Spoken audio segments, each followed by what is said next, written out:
Olá, pessoal, dando continuidade ao nosso curso e ao módulo de avaliação laboratorial de hemostasia. Hoje a gente vai dar continuidade falando um pouco sobre os testes de triagem. Bom, desde aproximadamente 1995, houve uma mudança no conceito da cascata da coagulação.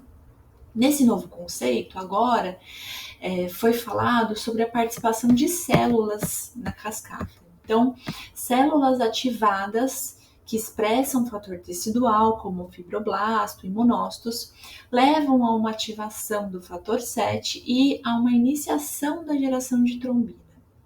Porém, essa trombina, ela é insuficiente para transformar o fibrinogênio em fibrina, mas é suficiente para ativar e liberar o fator 8 do fator de von Willebrand, ativar o fator 11, o fator 5, ativar plaquetas, e essas plaquetas modificam a sua membrana, passam a expor fosfolípides, onde alguns fatores da coagulação vão ser ancorados, como o fator 9, o fator 10, o fator 5, para daí sim uma maior geração de trombina.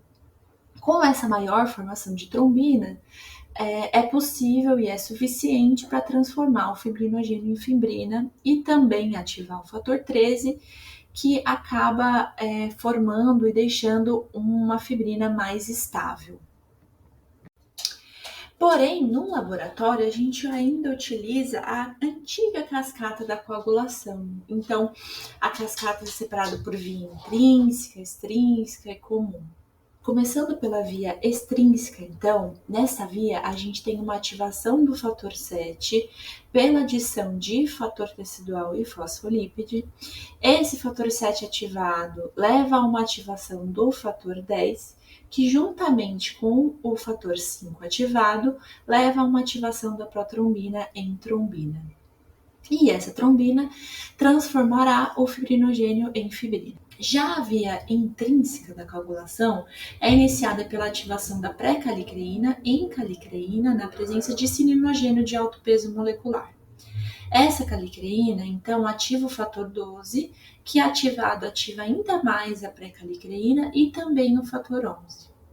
O fator 11 ativado, na presença de cininogênio de alto peso molecular, ativa o fator 9, que juntamente com o fator 8 ativa o fator 10, entrando na via comum da coagulação.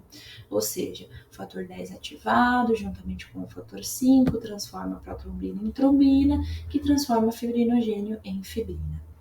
A trombina gerada também ativa o fator 13, que vai auxiliar na estabilização do coágulo, então formando um coágulo mais estável. É importante saber, então, que essa é a cascata que a gente utiliza no laboratório para entender os testes da coagulação, que a gente costuma chamar dos testes de triagem, que a gente vai falar um pouquinho mais ao longo dessa aula. Para um teste de triagem, é muito importante que ele seja 3 coisas. Sensível, então para discriminar o que é normal do que é alterado. Fácil de realizar, para que todo mundo consiga fazer.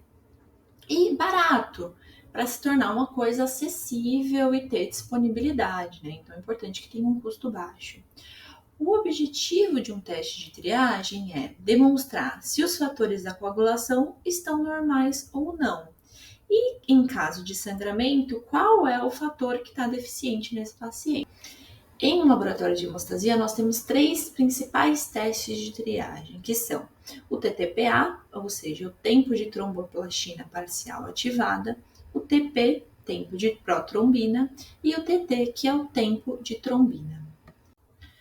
Bom, então vamos começar falando sobre o TTPA. O TTPA é o tempo de tromboplastina parcial ativada. Parcial porque ele utiliza como reagente a cefalina, que é uma fração da tromboplastina. Então é parcial, não contém fator tecidual, então não ativa o fator 7. E ativada porque usa como ativador, pode ser a sílica, o ácido elágico, enfim, usa um ativador com carga negativa justamente para ativar os fatores da fase de contato, a pré-calicreína, o cininogênio de alto peso molecular, o fator 12 e assim por diante.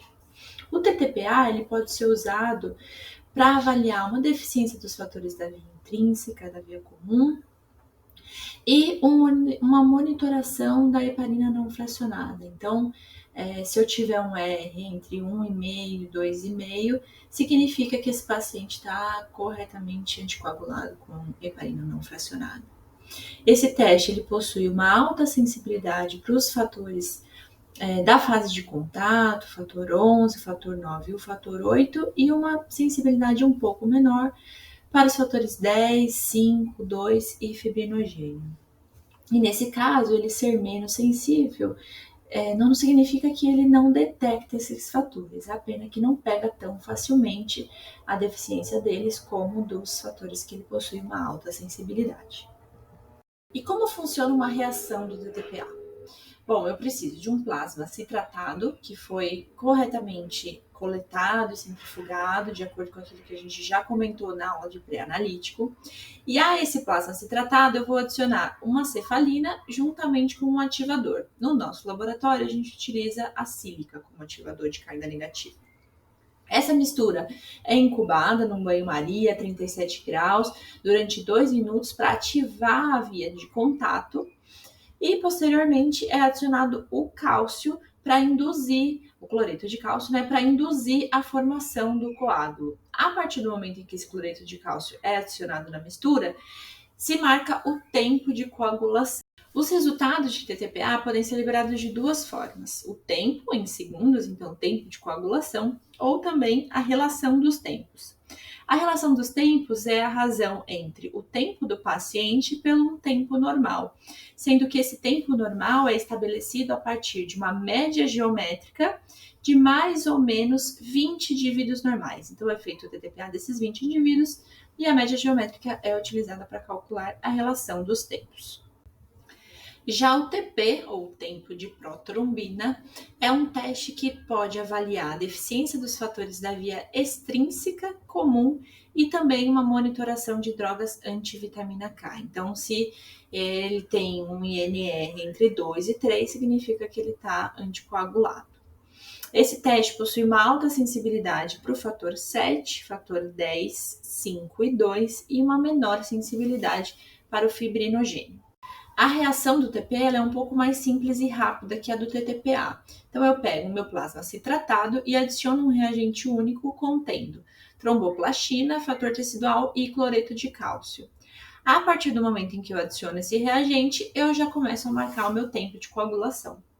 Os resultados do TP podem ser descritos de 4 formas diferentes. Então, o tempo em segundos, a relação dos tempos, assim como no TTPA, o INR, que a gente vai falar um pouquinho mais para frente, e a atividade da protrombina. A atividade da protrombina é uma curva de calibração que é feita a partir de várias diluições de um pool de plasma normal. Então, eu pego esse pool puro, 50%, 25%, 12,5% e assim por diante. E se vê em cada diluição o tempo de protrombina. A partir dessas determinações, eu vou fazer uma curva de calibração e eu vou determinar a atividade da protrombina do meu paciente. Essa atividade é importante para pacientes que não são anticoagulados e estão investigando alguma deficiência de fator. Então, é uma forma também interessante de demonstrar o resultado, mas não são todos os laboratórios que demonstram essa atividade.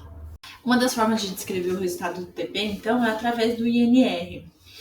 Esse parâmetro ele surgiu porque foi detectada uma diferença na sensibilidade entre as tromboplastinas utilizadas nos laboratórios. Então, às vezes, uma amostra em um laboratório era detectada uma anticoagulação e no outro laboratório não. Quando eles perceberam que existia chegaram a essa conclusão de uma diferença importante na sensibilidade entre as tromboplastinas, se fez necessário estabelecer um índice que compararia a tromboplastina do laboratório é uma tromboplastina padrão. Então, o Comitê de Padronização da Organização Mundial da Saúde estabeleceu esse parâmetro e começou a ser utilizado inicialmente como o padrão primário era um TP de cérebro de humano, depois veio para um cérebro de coelho e outras fontes, e então fazia essa comparação. E como que eu estabeleço esse ISE, né? O ISE, que é o Índice de Padronização Internacional. Ele vai utilizar 70 indivíduos anticoagulados, né, com uma anticoagulação constante, já bem estabelecida, e 30 indivíduos normais. É feito TP tanto com um reagente padrão do comitê de padronização, quanto com o reagente que vai ser calibrado, ou a tromboplastina que eu quero calibrar. E é feita uma curva de regressão e estabelecido esse índice de padronização internacional. Atualmente, todos os reagentes comerciais para os laboratórios, eles já vêm com esse índice estabelecido, então, o quão próximo ou não ele está do padrão, e é registrado numericamente. Então, quanto mais próximo de 1, mais sensível esse reagente está em relação ao padrão primário. E nós temos também o TT, que é o tempo de trombina. Esse teste ele tem uma grande sensibilidade aos níveis de fibrinogênio plasmático, então ele é utilizado principalmente para avaliar a deficiência de fibrinogênio, então a disfibrinogenemia. Na reação do TT, eu tenho um plasma citratado e eu vou adicionar uma concentração baixa de trombina. Essa reação é capaz de transformar o fibrinogênio em fibrina, dando como produtos os fragmentos A e o fragmento B, e eu vou avaliar então novamente o tempo de coagulação. É importante ressaltar aqui que esses fragmentos A e B só são liberados em uma reação com a ação da trombina. Isso vai ser importante para um próximo teste que a gente vai discutir rapidamente. Os resultados de TT são descritos então pelo tempo em segundos, ou o resultado normal é estabelecido em até 4 segundos em relação ao pool normal do dia. Então, todo dia é passado um pool normal e 4 segundos acima ou abaixo está dentro da normalidade. Uma outra maneira de avaliar o fibrinogênio é por um outro teste de triagem conhecido como tempo de repetilase. Neste teste é usado o veneno de jararaca. Então, esse veneno ele é capaz de transformar o fibrinogênio em fibrina, assim como a trombina, mas ele só dá como produto o fragmento A.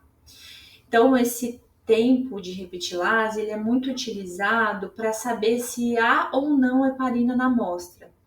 Como a heparina ela age na trombina, se eu tiver heparina na amostra, o tempo de repetilase dá normal. Então, funciona como um confirmatório. Então, por hoje é só, e na próxima aula a gente vai aprender a como interpretar esses testes de triagem.